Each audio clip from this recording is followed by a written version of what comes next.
कैसा हो जब आपको एक ही स्थान पर भगवान केदार और श्री बद्री मिल जाएं और वो पवित्र स्थान है कल्पेश्वर। रेडियो आईबेक्स तराना 88.4 एफएम की सबसे खास series James of Garhwal for travellers की एक और भाग में आपका स्वागत है। आमतौर पर पंचबद्री और पंच केदार हैं। पंच बद्रियों का अगर विवरण दिया जाए तो बद्री विशाल, आदि बद्री, वृद्ध बद्री, योग ध्यान बद्री और भविष्य बद्री। योग ध्यान बद्री पांडुकेश्वर में स्थित मंदिर पांडवों से जुड़ा हुआ है और यहाँ भगवान विष्णु के योग मुद्रा में ध्यान करते हुए रूप की पूजा की जाती है। बद्री विशाल के कपाट बंद होने के पश्चात उद्धव जी और कुबेर जी को योग ध्यान मंदिर में लाया जाता है और 6 महीने तक नर उनकी पूजा वहीं करते हैं, यानी कि पांडुकेश्वर के योग ध्यान बद्री मंदिर में। नरसिंह मंदिर में गरुड़ जी और शंकराचार्य जी की गद्दी को प्रतिस्थापित किया जाता है 6 महीने के लिए, जब बद्री विशाल के कपाट बंद हो जाते हैं। लेकिन कल्पेश्वर ये वो क्षेत्र है जिस क्षेत्र की हम बात कर रहे हैं। एक ही जगह पर दोनों यानी कि भगवान शिव और भगवान बद्री एक साथ स्थित माने जाते हैं। कल्पेश्वर पंच केदारों में से एकमात्र ऐसा धाम है जो साल भर तक खुला रहता है। यहाँ शिव की जटाओं की पूजा की जाती है और इसी स्थान के समीप यानी कि कल्पेश्वर में जहाँ पर भगवान शिव के केशों की जटाओं की पूजा की जाती है, उसी स्थान के समीप महर्षि नारद ने भगवान विष्णु का गहन ध्यान किया था, उपासना की थी। इसी कारण इस धाम को ध्यान बद्री कहा जाता है।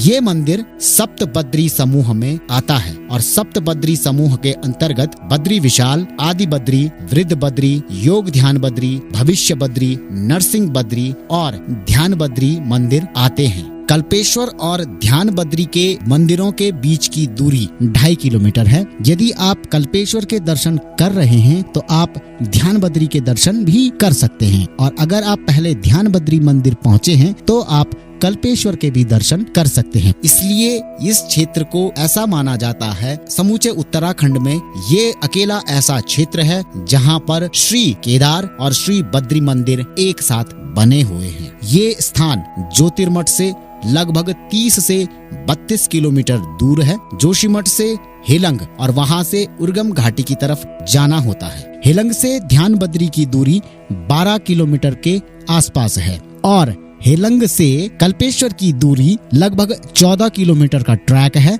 जिसको कि आप आराम से प्राकृतिक धरोहरों को देखते हुए पार कर सकते हैं। हेलंग से कल्पेश्वर का रास्ता बहुत ज्यादा दुर्गम है। यहाँ बहुत कम श्रद्धालु पहुँच पाते हैं एवं ट्रैकिंग करने वालों के लिए ये जगह किसी स्वर्ग से कम नहीं है। कर्णप्रयाग तक पहुँचने वाले यात्री बस या अपने व्यक्तिगत वाहन से हेलंग आ सकते हैं और हेलंग से भगवान केदार के कल्पेश्वर और भगवान बद्री के ध्यान बद्री रूप का दर्शन कर सकते हैं। हमारा अनुरोध है कि ये जानकारी उन सभी लोगों तक पहुंचाई जाए जिन्हें पंच बद्री मंदिर समूह के बारे में पता है, लेकिन वो ध्यान बद्री यानी कि सप्त बद्री समूह को नहीं जानते हैं कि योग ध्यान बद्री के अलावा ध्यान बद्री मंदिर भी स्थित है। जोशीमठ के 32 किलोमीटर की दूरी पर है और भगवान बद्री विशाल को समर्पित है। भगवान बद्री विशाल के आशीर्वाद के साथ साथ इसी स्थान पर भगवान केदार के कल्पेश्वर रूप का भी दर्शन हो जाता है, जो कि